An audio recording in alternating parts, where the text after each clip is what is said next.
បាទសួស្តីបងប្អូនថ្ងៃនេះមកជួបជាមួយខ្ញុំផ្សាយជាថ្មីទៀតđấyថ្ងៃនេះខ្ញុំមកបង្រៀនបងប្អូន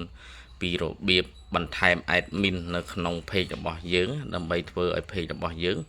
មានភាពរឹងមាំពេល account admin របស់យើង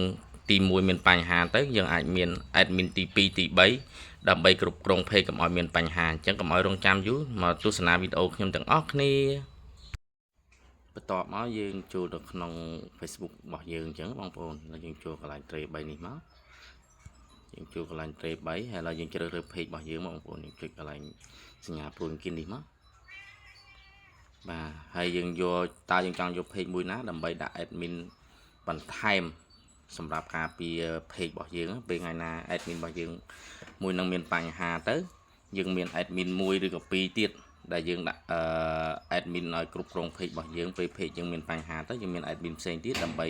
ទៅយក page យើងមកវិញបើមិនអញ្ចឹងទេវាអាចធ្វើឲ្យយើងមានបញ្ហាថ្ងៃណាមួយអញ្ចឹងបើយើងមិនដាក់ admin បន្ថែមបងប្អូនឥឡូវយើងចូលនៅលើក្នុង page មកយើងចូលក្នុង page របស់យើងអញ្ចឹងមកបងប្អូនហើយបន្ទាប់មកយើងចុចកន្លែងរូបនេះមកចុចកន្លែងរូបហ្នឹងបងប្អូនចុចកន្លែងរូបហ្នឹងយើងយកនេះពាក្យមួយនេះ professional dashboard នឹងមកដើម្បីដែលយើងចុចយកដាក់ page ដាក់ admin បងប្អូនហ្នឹងហើយបងប្អូនឥឡូវមួយបន្ទាប់មកបងប្អូនអាចយកខាងលើនេះក៏បានឬក៏យើង scroll យកខាងក្រោមនេះក៏បានដែរប៉ុន្តែយើងចុចកន្លែងរូបកែវយិត្តនេះមកបងប្អូនចុចកន្លែងរូបកែវយិត្តហ្នឹងមកហើយបន្ទាប់មកយើងចុចលើ page recommend session នេះបងប្អូនដើម្បីទៅដាក់ admin ហ្នឹងណាយើងចុចលើវាមកបន្ទាប់ពីចុចលើវារួចហើយបងប្អូនបញ្ចេញមកតម្រងបែបនេះហើយ page របស់យើងនេះស្អាតដែរបងប្អូនស្អាតអញ្ចឹងបងប្អូនយកអូស scroll ចូលខោមកនេះយកពាក្យមួយនេះ manager admin បាទយកពាក្យ manager admin ហ្នឹងបងប្អូនយើងចុចលើវាមកនេះរបស់ admin មានadmin បន្ទាប់ផ្សេងទៀតអញ្ចឹងណាហើយបើឡើយយើងចង់ដាក់បន្ថែមទៀតយើងចុចពាក្យថា add new បងប្អូន admin នឹងខ្ញុំនឹងបង្ហាញបងប្អូនមើលបាទយើងចុចពាក្យ add new មកហើយយើង scroll ឡើងលើបន្តិចអត់មានទេបងប្អូនចុចពាក្យ next មកណាចុចពាក្យ next មកបន្ទាប់ពីចុចពាក្យ next រួចឥឡូវបងប្អូនចង់ដាក់ admin នៅមាន admin មួយណាដែលបងប្អូនចង់ដាក់អញ្ចឹងណាហើយឥឡូវយើងចុចកន្លែង search នេះមកហើយយើងវាយ admin ដែលយើងចង់ដាក់មកបងប្អូនឥឡូវខ្ញុំឧទាហរណ៍ថាខ្ញុំវាយ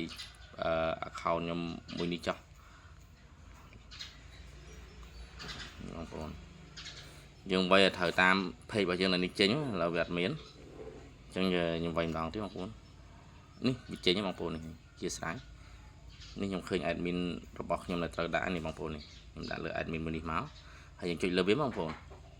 ចុចហើយយើង scroll ទៅខាងក្រោម scroll ក្រោមយើងចុចឲ្យកន្លែងបើក key នេះបងប្អូនយើងបើក key ហ្នឹងមកហើយបន្ទាប់មកយើងចុចពាក្យ give access ដើម្បីដាក់ admin បងប្អូនហើយបន្ទាប់មកឡើយនេះយើងវាយ password បងប្អូនយើងវាយ password អញ្ចឹងណាអញ្ចឹងខ្ញុំសុំវាយ password បងប្អូនខ្ញុំសុំវាយ password សិន